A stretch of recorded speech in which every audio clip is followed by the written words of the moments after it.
Welcome to USA Global TV and Radio, where our mission is to provide education, entertainment, hope, and inspiration.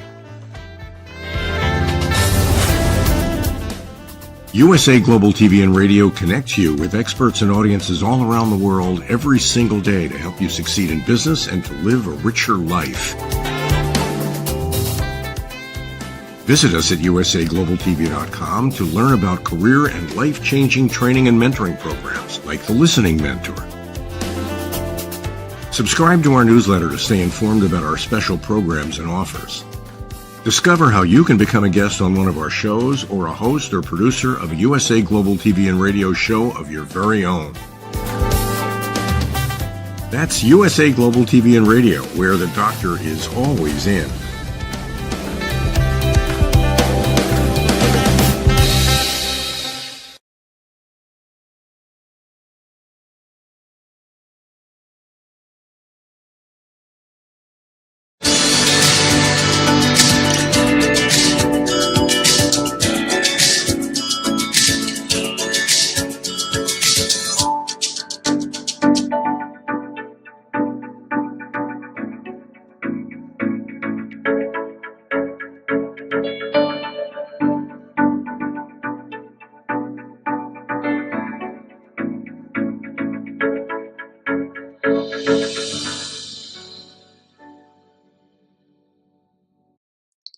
Hello, beautiful soul family, and welcome to Weekly Wisdom and Insights, your home for spiritually guided transformation and empowerment. I am your host, Dearjames, and together with the unseen, Spirit, Source, and Symphony, we look at the current energies, the intuitive wisdom and insights, and we go as guided.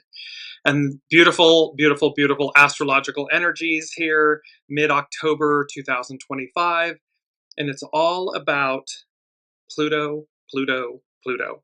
And of course, Venus enters Libra. So there's some beautiful, there's so much beautiful energy in this trine, in this grand trine, and in these astrological energies at this moment. And so let's jump into that really quickly first. And welcome Kiki, welcome Heather, welcome Alicia. We're working with this Pluto direct that stationed direct on the 13th, which was Monday of October.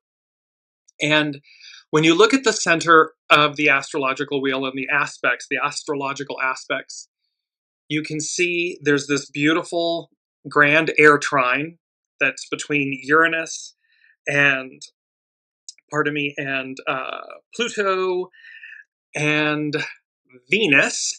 And then we have this mystic rectangle, we have the envelope, we have the kite, we have these oppositions. I mean, there's so much beautiful energy in here. And what immediately came to me when I looked at this chart was this aspect of both divine union, but a star is born. And when you look at it, you can make out this beautiful five-pointed star that looks as though it's coming through this upright rectangle, like it's coming through the door. And that there's a star is born, and that we're all stepping into our greatest light, our greatest octave of ourselves. And that, of course, with the matriarchal Aquarian era, we the people era energies and time that we're moving into, it is about our divine union, as above, so below, and soul source connection, and how we harness our greatest nature, our greatest octave, and we offer that to the world. And then in reciprocity, we receive back what we're putting out. It's a complete inverse. We've talked about this a lot. It's a complete inverse of where we've been, the patriarchal, divine masculine era, Piscean era, where it's more been about I, the me, the I, and how then in that, in reciprocity, we receive. This is an inverse. And so, in Pluto, as we get to, Pluto leads the way. Pluto is in Aquarius. It is stationing direct. And it's the first time it's moved into Aquarius, and then it's retrograded in Aquarius.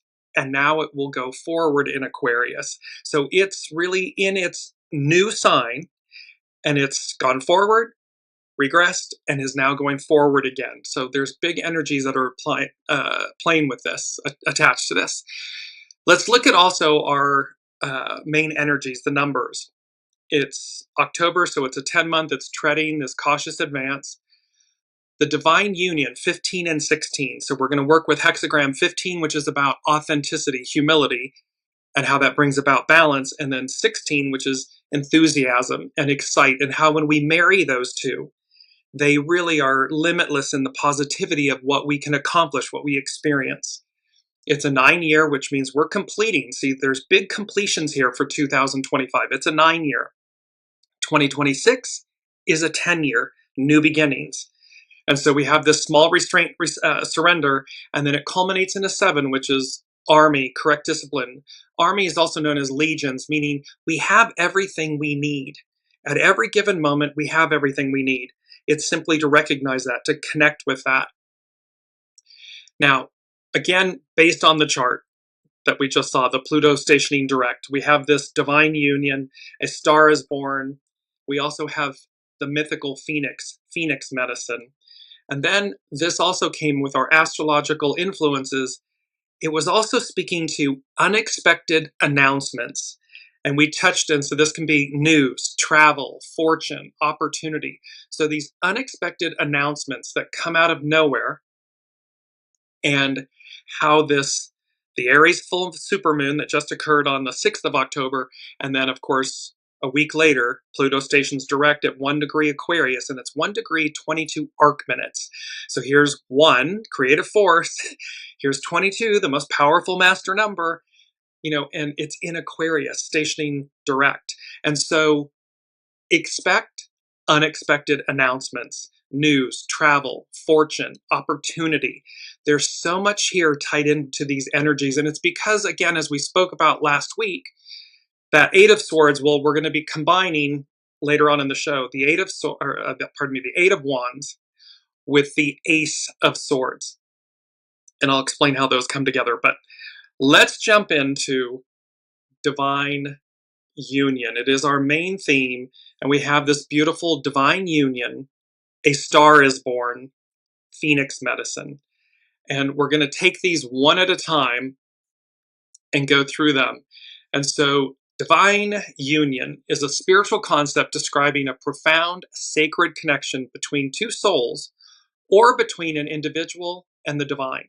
So this doesn't have to be external, that soulmates and so forth. This divine union can be about how we are one with Source, God, Allah, Buddha, the all that is, that it's that divine union as well.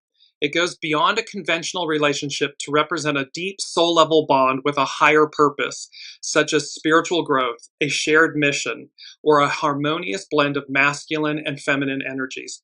That all speaks to Aquarian, divine feminine, matriarchal, we the people energy era.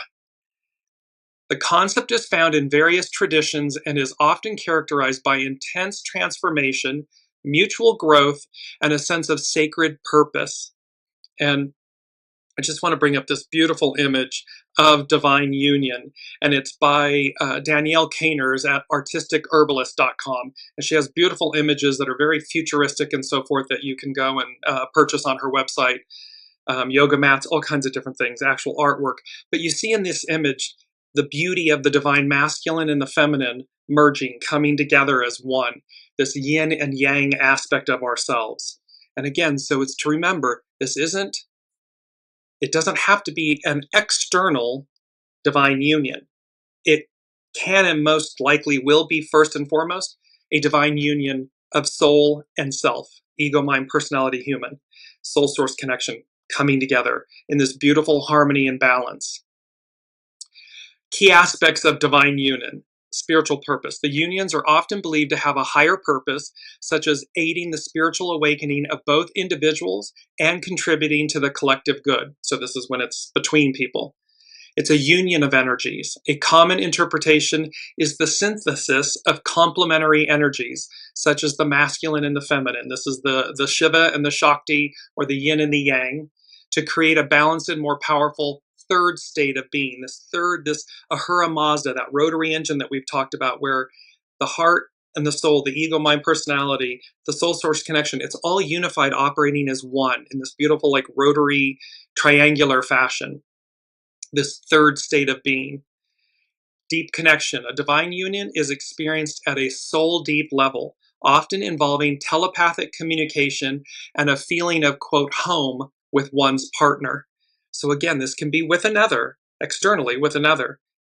It can also be that sense of home with your soul source connection, your soul, and this union of coming together and finally feeling whole and at home. Intense transformation. The path to divine union can involve significant challenges and confronting aspects of the self, leading to self-awareness, healing, and growth. So again, we can have challenges that causes us to stop and reflect, or we can be challenging or triggering someone else, an external relationship, so that we all rise, because this is about mutual growth and how we collectively play our roles and then come together and rise. And lastly, beyond romance, while it can include romantic love, the ultimate goal is a sacred eternal bond that is often described as, quote, holy, or a holy union, or a graduation for a larger mission. Because we've talked about how we're going up an octave. We're going back to where we began, but an octave higher. And so this is 9 completions. It is a graduation, a culmination, and all the outer heavy hitter planets, all 5 of them, changing signs within a 14, 16-month window. That hasn't happened in a long, long, long, long time. That they have all clicked into place into their new signs, which by early spring of 2026, all of them will be officially in their new signs, all, never to return again. Maybe Saturn might in our lifetimes, but, because the trajectory around the sun of each planet is quite long. So we have divine union. Now we're going to look at A Star is Born. And A Star is Born, spiritually, the phrase symbolizes the emergence of great talent and a significant new beginning, representing hope, guidance, and a connection to the divine. So again, these energies, where we're shifting to, and we can see, with as we've said, Rome burning, the world burning, it's on fire, so to speak, using that, in an example. It's this aspect of the fact that it's calling us. So all of this shadow work that's happening is really imploring us to look at ourselves. And it's really reaching down within to say, is this the world we want? Is this the one we wish to participate in? Is this the one we wish to leave behind? And so when the height of the shadow is on display, so too is the opportunity of the light. So too is that opportunity to graduate, to transcend, and to elevate, go up an octave. And so this represents a significant new beginning. It represents hope, guidance, and a connection to the divine. The Star of Bethlehem is a key example representing the birth of a spiritual leader and a guide for those seeking truth. In a broader sense, it can also represent the awakening of one's own inner Christ wisdom. Christ means anointed. So this anointed wisdom and potential to shine brightly in the world. Because our soul is not dim. It's not dumb, as in dim, and it's not dull, as in dim, not bright. It's radiant. It's absolute luminosity. And so we're being called to this broader sense of Christ wisdom, anointed wisdom, divine wisdom, so that we shine brightly in the world. Its key spiritual meanings: hope and guidance. Stars historically guided travelers, and spiritually, they can symbolize hope, wisdom, and a path to inner peace and spiritual growth. Awakening and divine connection. The phrase can signify the awakening of one's own divine potential and the Christ consciousness within, meaning, again, anointed. Christ means anointed, suggesting a moment of spiritual realization. It can speak to new beginnings. A new star represents a new beginning, a transition, and the start of a journey of self-discovery and courage. The unseen is saying to me in this moment, this divine union, a star is born. And we speak about the known star, the Star of Bethlehem. that appeared out of nowhere, and the three wise men followed to the manger where Master Jesus was born. They're again saying, just because this hasn't happened, air quotes, since or again, doesn't mean it won't. And so if it's for us to be aware of a star is born. You can be the star that is born, that radiates, that comes up and out and radiates your light where you've hidden it under a bushel basket all this time. And it's the real you, the authentic you, that comes up and out, that's awakened and that shines. And imagine that ripple effect around the globe, 8.4 billion souls. The Star of Bethlehem, a prominent example, which is seen as a divine sign of a new leader and a guide to spiritual truth. And lastly, shining your light on a personal level, the phrase can be interpreted as a calling to shine your light, which is what I was just speaking about, and fulfill your purpose rather than remaining hidden or obscure. So there is a deep calling from the unseen, this awakening, this elevation, this graduation, to shine our innate individual soul's light. Not our ego, mind, personality, but our soul. And how that light ripples, radiates. And it's an octave well beyond where we've been. And so all of this is coming together with Phoenix medicine. And Phoenix medicine, the mythical phoenix, and we've had that in a few of the past shows recently. So the mythical phoenix symbolizes spiritual medicine through rebirth, renewal, and purification. It represents the power to rise from the ashes of past hurts, failures, or difficult cycles by letting go and transforming into a new, stronger version of oneself. Its spiritual medicine can be cultivated through practices that embrace change, foster inner strength, and promote healing and hope for the future. We've talked about emptying our vessel, about purifying, about making space and room for the new, about 23, splitting apart. 18 is remedy, repair what's spoiled. This letting go of the past to make space for the new. And this is Phoenix medicine. So rebirth and renewal, the most prominent aspect of the Phoenix is its cyclical death and rebirth from its own ashes. This is a powerful metaphor for personal transformation, signifying that endings are simply beginnings for something new. Contained within the ending is the beginning, and vice versa. And so this is, and as we've spoken about astrology, it's cyclical, it's not identical. So this is all of this as above, so below, astrological energy and the shifting of the planets into their new signs. It demarks an ending and certainly a new beginning that's at an octave that we've not experienced before. And so as the new begins, the old collapses. We have to make room. It's literally number 2 from the unseen. Necessary evils. Decline of the empire to be rebuilt again from the ashes. Necessary evils means something undesirable, but must be accepted. So it's challenging. It's hard to bear witness to these things, but it's a necessary evil, something undesirable, but must be accepted. The definition of from the ashes means be renewed after destruction. So again, in order to dismantle, deconstruct the past, the Piscean patriarchal era, the divine masculine era, we are experiencing the height of its goo, its corruption, so that it will collapse under its own weight, while simultaneously the new, that divine feminine, Aquarian, matriarchal era energies, this connecting to the soul, occurs. We don't throw the baby out with the bathwater.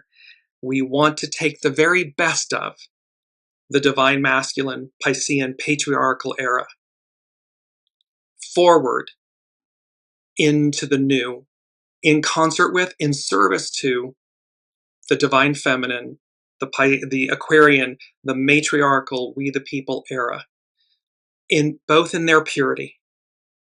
both in this next octave. And how we do that within ourselves, we begin at home. We begin with ourselves. So this divine union, a star is born to recognize your innate light and let it shine. And how to do that? It's through this phoenix medicine. It brings about purification and transformation. The fire of the phoenix symbolizes the sacred fire within. This is your kundalini, your life force, representing the power to burn away old, stagnant, or negative energies to clear the path for new purpose and clarity. It's about resilience and inner strength. The myth teaches that one can rise from adversity by drawing on inner strength and resilience, which is cultivated by acknowledging and learning from the past ashes, from one's past ashes, rather than being consumed by them. And we've talked about how, our past experiences and everything, they're meant to refine us, not define us. So we're meant to learn from our past ashes, choices, and allow them to refine us. Healing.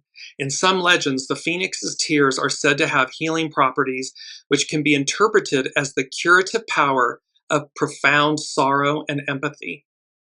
And it speaks to hope and immortality. The phoenix is a symbol of hope and the possibility of overcoming even the direst circumstances. Its cycle of rebirth is also a metaphor for immortality, or living on through one's legacy and transformed self.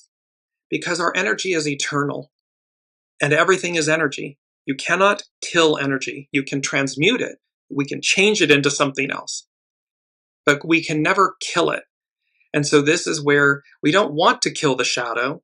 We want to harness the energies so that we can harness the wisdom of the shadow, because it's teaching us. Some of our greatest lessons come through our greatest challenges.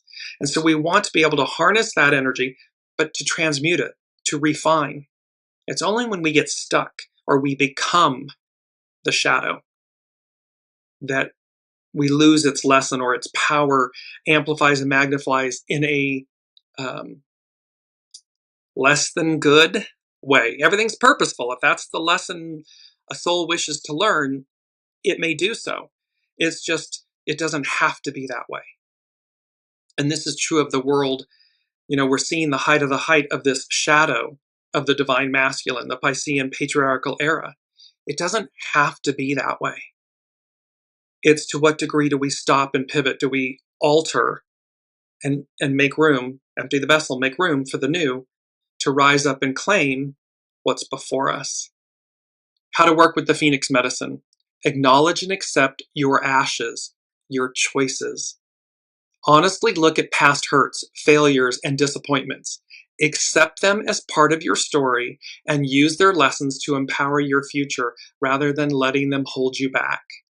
This is where you get held back when they define you, when you allow them to define you. And that allowing is a choice. We're choosing that. We can then instantly choose to say no more, no longer. I'm not going to allow my ashes, my choices, to define me or to hold me back. I'm going to release them. Embrace cycles of change. Understand that difficult endings are opportunities for new beginnings. Don't fear change. Instead, consciously choose to close one chapter to move into the next. Cultivate inner fire. Connect with your own inner spiritual power and passion. This is connect to your soul source connection, to your soul, to that true north wisdom. Practices like meditation, sound healing, sound baths, or visualization can help ignite this energy to clear away what holds you back.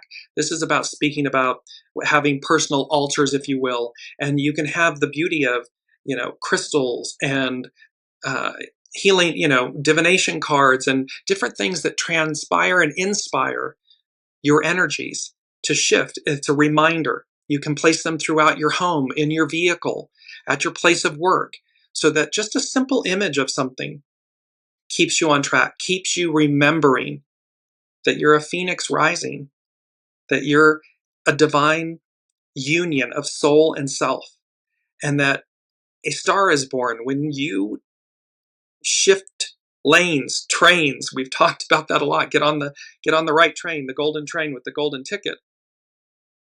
A star is born. Your light is going to shine because it's coming from source, from your soul. So cultivate this inner fire, and then surround yourself with symbols. We just talked about that, keeping symbols like the phoenix, because they serve as a daily reminder of your own strength and capacity for rebirth. And lastly, set intentions. As you move through transformation, set clear intentions for the new life you want to create, using the lessons of your past to build a brighter future, allowing your past lessons, your choices, to refine you. If they're defining you, then we're in trouble. Because then we're going to get stuck, that stagnation. So we don't want to be in that place. And I just want to go back quickly to here's this beautiful chart. You see the upright rectangle, the star is really coming out. There's some oppositions and squares. Those are the red lines. Those are the challenges. And yet the star is emerging, stepping through the doorway, stepping forward. And number one from the unseen, they said, making an entrance. Your time is now.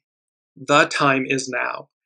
And then I heard bravo, brava, and they said positive response, reaction. So the unseen is saying that making an entrance, the time is now, your time is now. And then there's this brava, bravo, this celebratory, it's like having your own applause box. So, and they're saying that when you do that, you're going to receive positive responses, positive reactions. Will everyone be happy for us or for you? No, but that's a them thing, not a you thing. So when you step forward, when divine union, a star is born, you harness the phoenix medicine to do so. This kind of rising from the ashes, your choices, the past. And you make this timely entrance. You come up and out. Here I am. That energy, everything's energy, that light is going to be received positively. And thereby, because everything's energy, so it like attracts like, right? So when it's going up an octave, so will there be those that fall away? Yes, but that's okay. They're meant to. That's purposeful.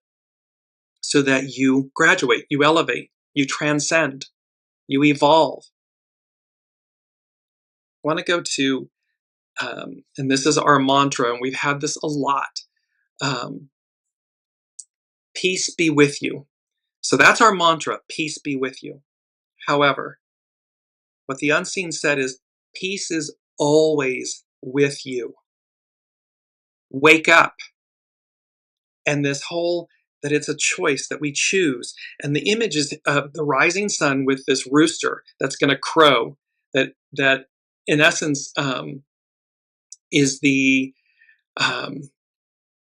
it awakens the people to the dawn of the new day each day. That's why the roosters crow. So the unseen is saying to us, peace be with you. It's both a greeting, a salutation, but it was also to represent that the divine, Master Jesus, the divine, the unseen, is ever present with us, representing peace. This peace, purity, divinity, light. And so their peace is always with you. Wake up. It's to wake up to the realization that peace is always with us. So the beauty of the mantra, peace be with you. Peace is always with you. Wake up, because it's a choice. It's something we choose in every moment of every instance. So, and then our keyword number 4, which is foundational. And our keyword, and here's this beautiful image of the phoenix. And the word is overcoming. And number 4 from the unseen, they said, overcoming the past. Healed. I am renewed, reborn. And so we have this beautiful aspect of overcoming, to conquer, win, and prevail, to succeed in dealing with a challenge, problem, or difficulty, getting the better of a struggle or conflict, to defeat or overcome an enemy. In the Bible, overcome, from the Greek word nikao, means to conquer, prevail, or gain victory, especially through faith in Master Jesus, the divine, the unseen. It signifies a spiritual triumph over sin, the world, and temptation, not the absence of trials. So it doesn't mean, in the star that we're showing, the astrological chart for Pluto moving, stationing direct, it's not without challenge, but challenge is opportunity. So it signifies the spiritual triumph over sin, the world, and temptation, not the absence of trials. This victory is made possible by God's power, enabling believers to persevere through difficulties and secure a relationship with the divine, with Master Jesus, the divine, the unseen. So it's about, again, it's about being on the right train, shifting mindsets, seeking a higher wisdom, a higher octave, a higher opportunity. And I just want to go back to, because on Peace Be With You, our mantra, it conveys a blessing of deep spiritual well-being, wholeness, and assurance from the divine, from God. It is a profound prayer and declaration of hope that the recipient finds inner peace, freedom from fear, and the strength to face life's challenges, rooted in Master Jesus' victory over death and his ongoing presence. There's a victory over the shadow, over darkness, over the fall, and this ongoing presence of the divine that's with us. The phrase also serves as a call to actively foster harmony and love in a world marked by conflict and division. So again, this peace be with you, peace is always with you, wake up. The rooster's crowing every day. So we have this opportunity to overcome, to recognize that we can overcome anything. Because again, we have everything we need. It's always within us. We're always connected to it. It's simply a matter of are we choosing it? Are we exercising that muscle, that soul muscle? What are we choosing? That's what it comes down to. So I want to now go to Pam Youngin's, we're going to go to first hexagram 15 and then hexagram 16. So we're setting the stage, and this is from divination.com. So hexagram 15 is humility, authenticity. Humility is rewarded. It's our first, I believe it's our first, yes, it is. Our first quote: humility is rewarded in human affairs. It is the way of the universe to fill the empty cup and to empty the full cup, just as valleys are ultimately filled by the erosion of great mountains. Regardless of your position in human society, humility is a deceptively powerful attribute that is often overlooked. If you are in a high position but remain humble, people will be drawn to you and causes that you espouse. However, if your position is lowly, humility will endear you to those of higher status. True humility is a virtue that benefits all, and to which all should aspire. The most successful people are those who know how to bring situations into balance by reducing those who are too inflated and adding to those who are too minimized. Such a person strives for balanced and stable relationships, not power over others. Humility is the virtue that allows you to perceive the balancing potential in every situation, including ourselves. Where are we too masculine, too aggressive, too forceful, and not receptive enough, not listening enough? This yin yang, this beautiful balance, this divine union that comes into harmony. Humble people are not prey to the illusions that spring from self-importance. If humility is difficult for you, make a conscious effort to develop a bit of self-effacing humor. It's that old saying, fake it till you make it. Become comfortable with being humble, with humility. It doesn't mean being weak. It doesn't mean that you can't stand up for yourselves. You can. It just means that humility endures and endears. And so when you're in a high position and you're humble, people will do anything for you. They love you and adore you. They want for you. However, when you're in that high place and you're arrogant, you're exuding hubris, entitlement, it's repellent. People instantly don't like you, push back, don't want you to succeed. And the same is true when we are in a quote unquote, air quotes, lowly position, because status and stature in life is irrelevant. But when one is in that place, humility also endures and endears, because it then says to someone, this person has great character, great humility, grace. Let me place my interest or my backing, my effort in them, as opposed to somebody that, again, no matter your status, your stature in life, hubris, arrogance, entitlement is a repellent. Humility is a beautiful energy that draws people in. So we have hexagram 15, humility, in with its divine counterpart, because in the I Ching, the ancient divination system, the Chinese divination system, there are 64 hexagrams. They come in pairs. So 15 and 16 would be a divine union, a pair. 16 is enthusiasm. Enthusiasm unleashes enormous creative energy. The effect is like powerful music that inspires great numbers of people, loosening constraints and sprouting new opportunities. The power of enthusiasm is best symbolized by music and dance. These are things that invigorate us, that inspire us. It is guided more by the heart than the head. Good fortune can follow when an enthusiastic leader is a person of strong character, one who is able to guide this positive energy toward a favorable destination. We're all being called at this time and moving forward, matriarchal, Aquarian, we the people era energies, to be this enthusiastic leader with strong character that is able to guide positive energy toward favorable destinations and outcomes. Enthusiasm is a personal relationship, or in a group, generates special electricity.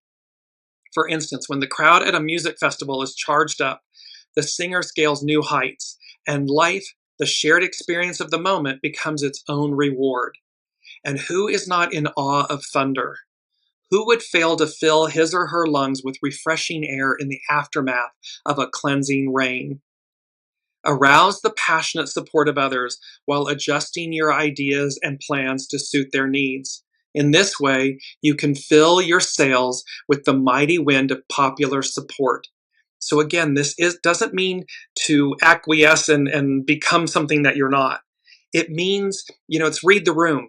It's about listening to what your soul is guiding you to do, and then how you do so in a place of great humility and grace and purity, positive, that creates positive energy and outcomes, while you're flowing and adapting with others. It doesn't mean you'll, please everyone all the time. That's not what it's about. But it is about knowing that your intention, the purity of your intention, is to operate in a pure and humble, inspiring, empowering manner. And when we do that, when you do that, it naturally attracts the same energy, that same octave, and people rise. Everybody. There's a quote, a tide lifts all boats. I'm paraphrasing, but that's the truth of it.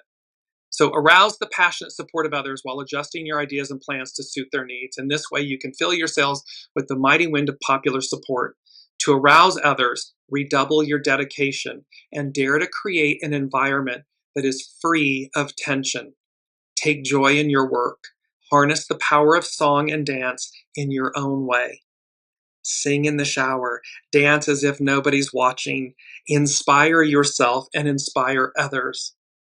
This is the beauty of this hexagram 15, humility, authenticity, and hexagram 16, which is enthusiasm, to excite, and how when we marry these two together, well, it just naturally rises. It naturally lifts everyone.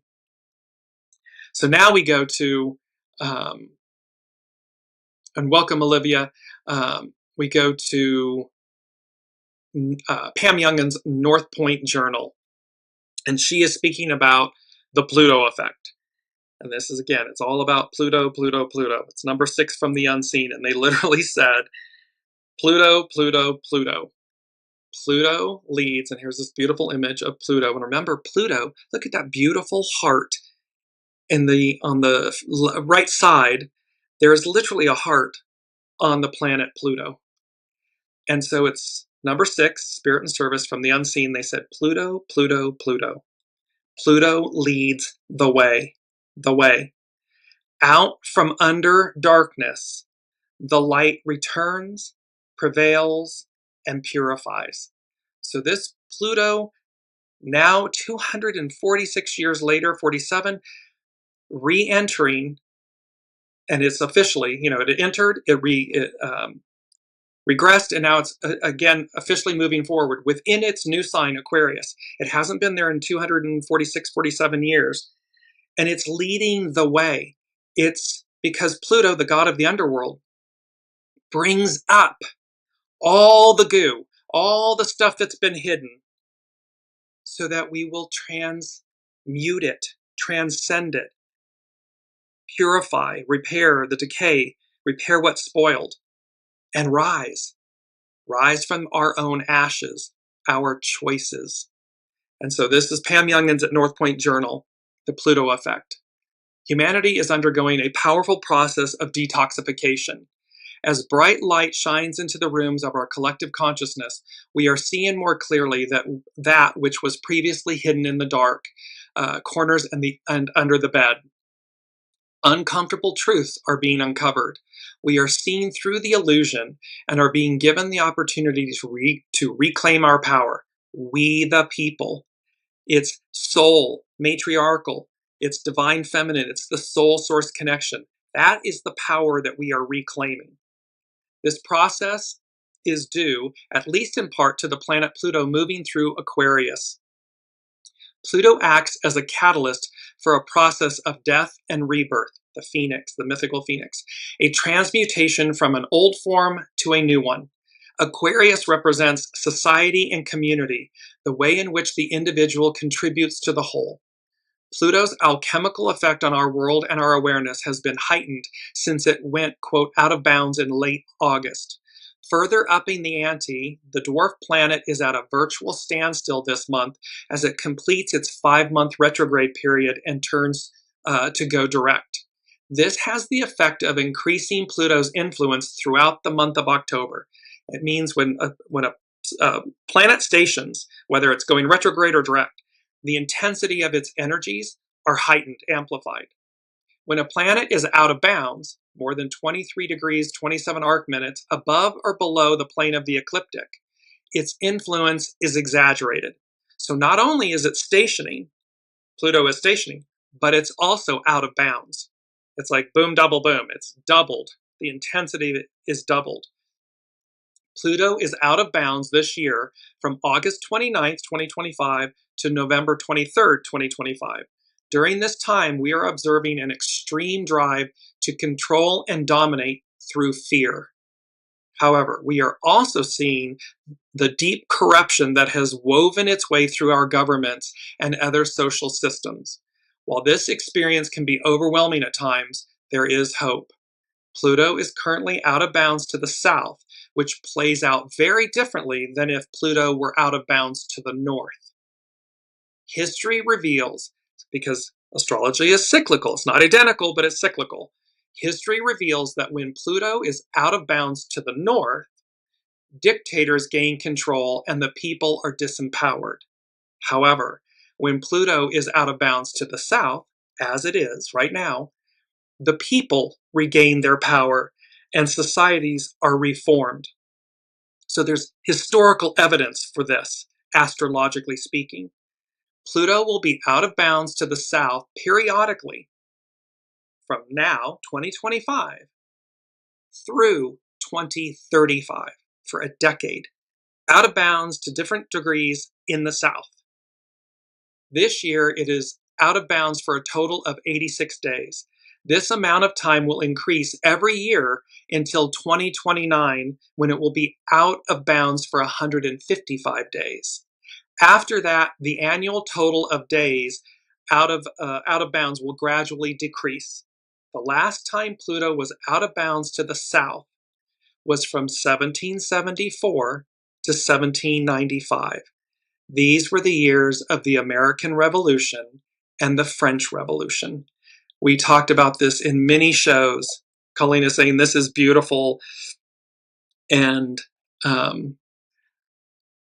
so yes, see, we've been talking about this Pluto in Aquarius. Now add to it that it's Pluto in Aquarius out of bounds to the south.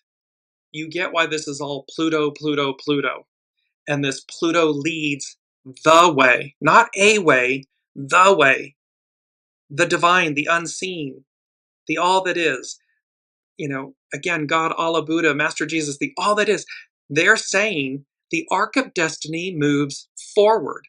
The arc of destiny is going up an octave. We're not repeating the past. We're not going backwards. We're going forwards to this higher octave of beingness. We're overcoming the past. Healed, I am renewed, reborn. And this awareness of that peace be with you. Peace is always with you. Wake up. Choose peace. Choose it in every moment. And while we're watching the collapse of this prior era, it's a necessary evil, the decline of the empire, to be rebuilt again from the ashes, from the choices. Because everything that we're experiencing is based on individual and collective choice. This isn't happening to us, it's happening for us based on our choices. And so it's a necessary evil. Is it painful? Yes. Is it purposeful? Absolutely. And thereby, because divine union, a star is born, and this phoenix medicine, we're making an entrance. Make an entrance. Your time is now. Shine your soul's light. It's what your soul came to do that matters, not what your ego, mind, personality, human tells you you want or don't want. That is the old us. The new us, the new you, is the divine you. It's always been that, but there's a wake-up call here. So now we move to astrobutterfly.com. And this, again, astrobutterfly.com is speaking about Pluto goes direct. Do, quote, more Pluto. Whenever Pluto or any outer planet changes direction, its energy is amplified. Doubly so because it's stationing and it's out of bounds to the south. Well, it's out of bounds. With Mercury, Venus, or Mars retrogrades, we focus, those are the interpersonal planets. We focus on the actual retrograde period, the weeks when those planets are moving backwards. So when these interpersonal planets are retrograde, it's for a much shorter period of time. And so we're more focused on that retrograde period is what astrobutterfly.com is talking to. But with the outer planets, the heavy hitters, the outer personal planets, it's not the retrograde itself that matters. Pluto, Neptune, and Uranus spend almost half the year in retrograde motion. Instead, what matters with the outer planets is the shift. The moment when the planet changes direction, whether the outer planet shifts from direct to retrograde, or like now, when Pluto shifts from retrograde to direct, this is when we feel the jolt. This is when it's going to be most intense. Now it's Pluto's turn to storm the waters, and Pluto's energy is at its peak. All eyes are on Pluto. Number 6, Pluto, Pluto, Pluto. Pluto leads the way. Out from under darkness, the light returns, prevails, and purifies. Pluto doesn't always have the best reputation, to put it mildly. Most people, even those who use words like, quote, transformation, still fear or avoid Pluto. Say Pluto and you start thinking of death, loss, or endings. But it's not Pluto that brings the struggle. It's our resistance to Pluto that does that. See, it's our choices. Are we in the flow? Do we go with the flow of the energies? Are we willing to empty our vessel, let go? This is all about choice and how we individually and collectively amass these experiences based on choices, ashes, choices. So when stationary, Pluto says, I'm here, tune into my frequency. And if we say, no thanks, just like any signal we try to ignore, it gets stronger and more insistent. This is the cosmic 2x4 from the universe, from the unseen. We get flashing yellows, we get these knowings, we get these warnings. It starts to go into the red zone. It's getting louder and louder. So when stationary Pluto says, I'm here, tune into my frequency, and if we say no thanks, just like any signal we try to ignore, it gets stronger, it gets louder, it gets more insistent. The less we tune in, the louder Pluto gets, like a siren that won't turn off, growing until it's eventually unbearable. And if you've ever been in a home where the smoke alarm's going off and it just will not stop, it's so irritating because it's demanding our attention, or it's raising the alarm that there's something that we need to face. Is there a harm? Is there an opportunity to move ourselves forward? astrobutterfly.com. So, what should we do instead? When Pluto comes, we do, capital D-O, we do Pluto. We don't run away from Pluto. We meet it. We greet it. Pluto doesn't want us to be stronger just for the sake of being powerful, but resilient for the sake of being agile. See, it wants us to be resilient and agile, to go with the flow. I love this part. The cockroach is millions of years old. Dinosaurs didn't make it. Because, as Darwin put it, the species that survives in the long run is the one that is the most adaptable to change. When we have options, when we think ahead, life is less of a threat. And when the anxiety of everyday survival recedes, we have the space and the capacity to discover our real self, real purpose, and live more authentically, aligned with our unique potential. This is about soul source connection. This is when we can hear the divine within us and we go as guided. Soul source connection.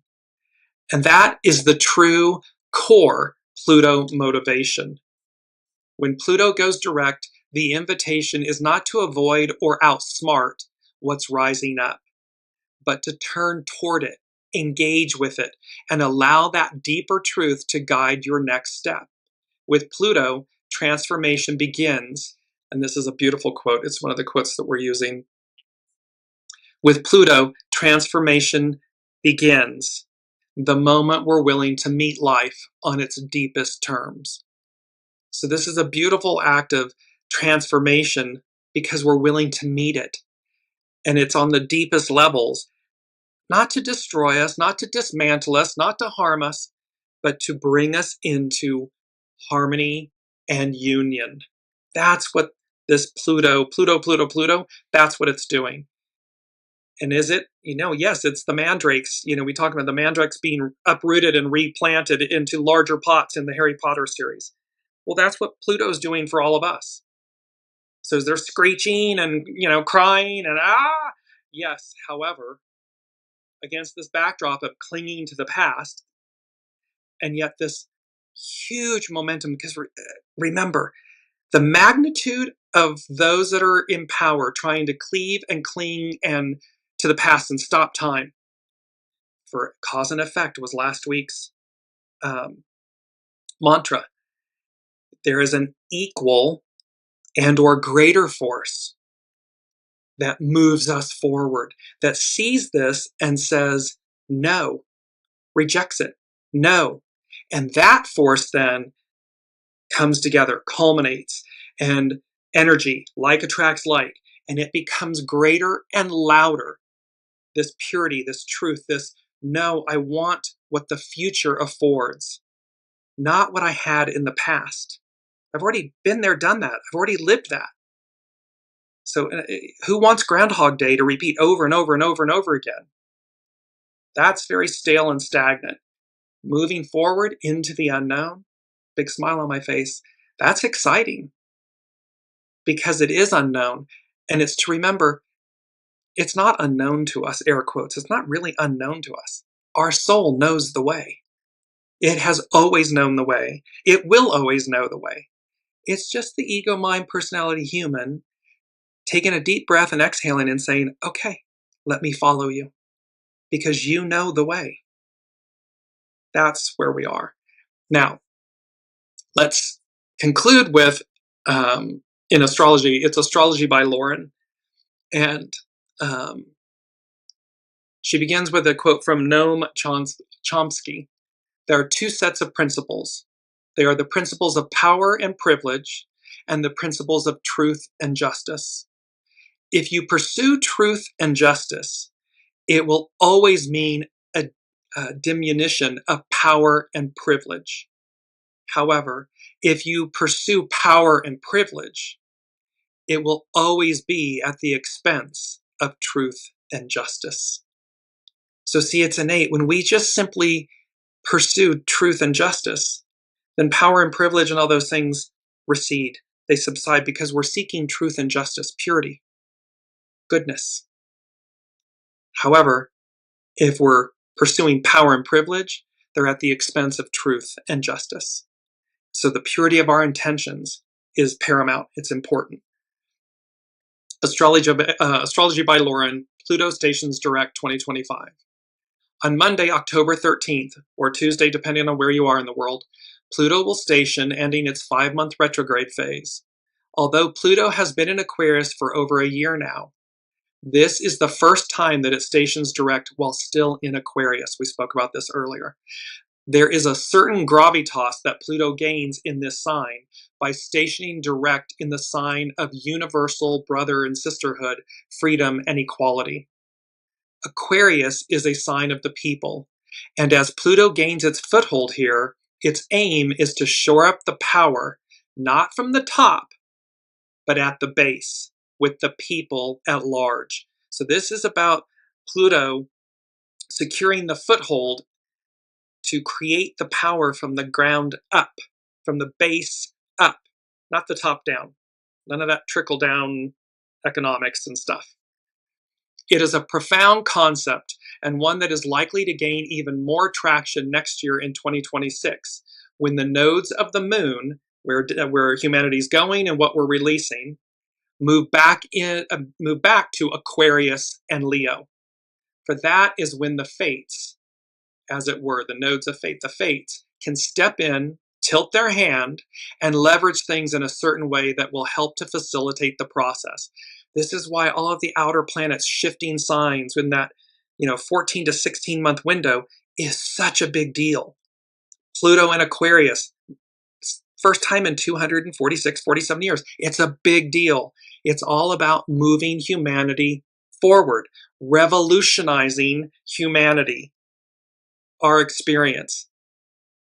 So it's to facilitate this process. The south node of the moon in Leo, will be in Leo, is sometimes associated with the idea of a fall from power of those at the top, in parentheses, kings, and then restoring the power to the people with the north node in Aquarius. So we can see where this is all going, which is why people are in power, whether it's governments, institutions, businesses, they're all freaking out because they know the writing's on the wall. They know that the power is with the people. It has always been with the people. It's about waking up, overcoming the past. We wake up, peace be with you. It's always with you. Wake up. And this awareness that the times, they are a-changing. We're moving forward. And so this idea that the south node of the moon in Leo is sometimes associated with the idea of a fall from power of those at the top, kings, and then restoring the power to the people with the north node in Aquarius. But even now, there's a lot of support for this. With a trine to Aquarius, Aquarius's ruler, Uranus, a sextile to Neptune, and a trine to Venus, newly entering Libra, we see a grand trine in air, and then creating a kite with Neptune and Aries. We spoke of this at the very beginning of the show. So this is in that Pluto stationing direct astrological chart. Just going to bring it up really quickly again. So Astrology by Lauren is speaking with a trine to Aquarius's ruler, Uranus, a sextile to Neptune, and a trine to Venus. that's newly entered Libra, we see a grand trine in air signs and then creating a kite with Neptune in Aries. This is a configuration of great and powerful potential. Almost like a silent and peaceful coup, alliances are forming and being drawn together within a framework towards fulfilling shared revolutionary ideals. Trines are not aggressive and competitive. It's as if they already exist and are just needing the right sort of catalyst to get the ball rolling. So this was that lion medicine about, we don't have to roar. It's innate within us. We know what to do. It's gathering together, coming together, peaceful protest, this rising up that is that purple wave that was in a few shows back that just overtakes the past, overcomes it. On October 13th, just hours before Pluto stations, Venus enters the sign of Libra, forming the grand air trine and making all this a little more personal. Whether that's through a personal obsession, a mad crush, or an irresistible longing, Venus navigates the giants at the outer fringes of our solar system and channels their power down into our daily lives and personal concerns. She's going to harness this power of this grand trine. There's Uranus, Pluto. She's going to harness these powers. And in the process, Venus aims to restore the balance in her own way and in her own time. This is divine timing. That may mean drawing some people together with a shared purpose while parting with others. It may mean drawing attention to issues surrounding fairness and equality. This could prove to be a great time for all things Venus: love, marriage, partnerships, justice, reaching agreements with others, achieving harmony, and making peaceful negotiations. However, planets tend to be really strong when they station, and when Pluto, the lord of the underworld, stations, he digs in even deeper than he normally does, unearthing and revealing all that has been lurking below the surface. What is disclosed are often things that we had hoped would stay buried forever: our fears, cravings, obsessions, the wraiths and demons that possess our souls. The things we want to avoid because we don't want to ever have to deal with them or have them revealed to others. They make us feel uncomfortable, disempowered, fearful, ashamed, wounded, vulnerable, and weak. These are the things that need purging. This is where we harness the energy of the shadow to transmute, transcend, to refine who we are. Yes, it can be painful, but it doesn't mean to avoid it or to try to cling to the past. It doesn't work. So these are the things that need purging, the things we most fear. It demands honesty, truth, a lot of courage and humility, and even some heart-wrenching pain in the process. At these stations of Pluto, we are being asked, even in the face of extraordinary odds, even in the face of our own fear, even at the risk of humiliation, we are being asked to take our power back, where and however we can. When we are our authentic selves, when we just operate in life from the purity of our soul, there's nothing that holds power over you, that holds power over us. When somebody tries to attack or demean or diminish or utilize that in a way against someone, it says everything about that person and nothing about you. And when you just stand in that empowerment and you say, yes, yes, I made that choice, or yes, yes, and you get a next, bye, because it holds no power. This is what Astrology by Lauren is speaking to, that we're asking to take our power back where and however we can. No more avoiding the elephant in the room. No more placating or ignoring meanness, injustice, and cruelty. It is time to confront that which is undermining our well-being as a society, our confidence and our agency and effectiveness in the world. And what is holding us back are our own fears, our own insecurities, our own assumptions that convince us that we are incapable and unworthy of making any sort of effective change. These are our ashes, our choices. And yet, transformative change is what Pluto cycles are all about. Pluto is always much deeper than at first realized, uncovering layers beneath the surface, unfolding our karmic destiny, and revealing our life's purpose. Some ultimate outcomes from Pluto's transits: healing, rehabilitation, and or renewal, discovering something about your purpose that will bring deeper meaning to your life, intensely deep relationships, insights and understanding that are completely change your whole perspective, self-empowerment and discovering what taking control over your own life and destiny feels like, being empowered, coming into alignment with yourself, karmic beginnings and serendipitous meetings, that unexpected announcements and so forth with the astrological energies. The absolute determination to rebuild your life and your reputation all over again, even if you need to begin from scratch. This is the Phoenix Rising medicine. And she ends with a quote from Frank Sonnenberg. I believe it's his book, Listen to Your Consciousness, That's Why You Have One. And he says, you have the freedom to choose, but you're not free from the consequences of those choices. So this whole peace be with you, peace is always with you, wake up, it's a choice, we choose. Well, you have the freedom to choose, but you're not free from the consequences of those choices. It's a powerful, powerful statement. And last but not least, number 5 from the unseen is swift, fast-moving action, events, outcomes, changes. They said, be ready. And this is that we had the 8 of Wands from last week. It's now married, coupled with the Ace of Swords. And so the 8 of Wands represents fast-moving communication, energies, shifts, and so forth. And then the Ace of Swords represents clarity. So the Ace of Swords, and this is from tarot.com, is the card of directness, truth, and mental breakthroughs. It shows up when the fog lifts and the words finally come. In the classic imagery, a sword floats upright in the sky, piercing through a crown and encircled by a laurel wreath. It's a symbol of triumph through truth, power earned through precision. The sky behind the sword is usually gray and stormy, but clearing. This card cuts through the confusion like a hot knife through buttered BS. Pluto, Pluto, Pluto.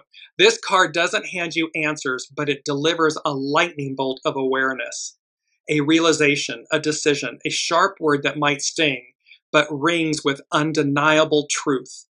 Upright, this card signals a mental awakening that could look like a conversation that changes things, a sudden insight, or the confidence to speak your mind without apology. This is the sword of discernment. It doesn't tolerate fluff or fantasy. It wants facts, integrity, and intellectual honesty. There's power in saying what needs to be said, even if it ruffles feathers. That can be speaking truth to power. That can be burying your soul and just simply being honest, humility, authenticity that creates enthusiasm. The Ace of Swords slices through the noise with one gleaming message. Clarity is coming, and it cuts deep. This is the moment when the fog lifts, the truth hits, and your mind feels like it's just had a cold shower in a good way. Whether it's a sharp insight, a bold idea, or a sudden shift in perception, this card signals a mental breakthrough. Expect aha moments, truth bombs, and bold communication. So the astrological influences that we spoke about, but truth bombs was number 2 in the 10-1 show of 2025. Incoming truth bombs. Brace yourself. Be ready. So this perception, these moments, expect aha moments, truth bombs, and bold communication. It's about intellectual honesty. The sword is in your hand now. Use it wisely. Change is in the air. What does it mean for you? And so we have all of this, and I just want to conclude with our second quote. Good fortune can follow when an enthusiastic leader is a person of strong character. Be that strong leader, that person of strong character, so that good fortune finds you and follows you no matter where you are, where you're going, and that you attract the most beautiful, beautiful, beautiful union of energies. Divine union, a star is born. Phoenix medicine, making an entrance. Your time is now. The time is now. It will have this bravo, brava effect, this positive response and reactions. We're experiencing necessary evils, decline of the empire, to be rebuilt again from the ashes. Peace be with you. Peace is always with you. It's a wake-up call. It's a choice. Choose. We're overcoming the past. Healed. I am renewed and reborn. There's swift, fast-moving action, events that and outcomes and changes. Be ready. And this is all about Pluto, Pluto, Pluto. Pluto leads the way. Out from under darkness, the light returns, prevails, and purifies all. Can't wait to see what happens next. We will see you next week. And thank you again for your presence, your energy, your comments. Please like, share, subscribe, and follow. It all supports the weekly Wisdom and Insights journey. And until tomorrow, be well and be kind, and we will see you next week.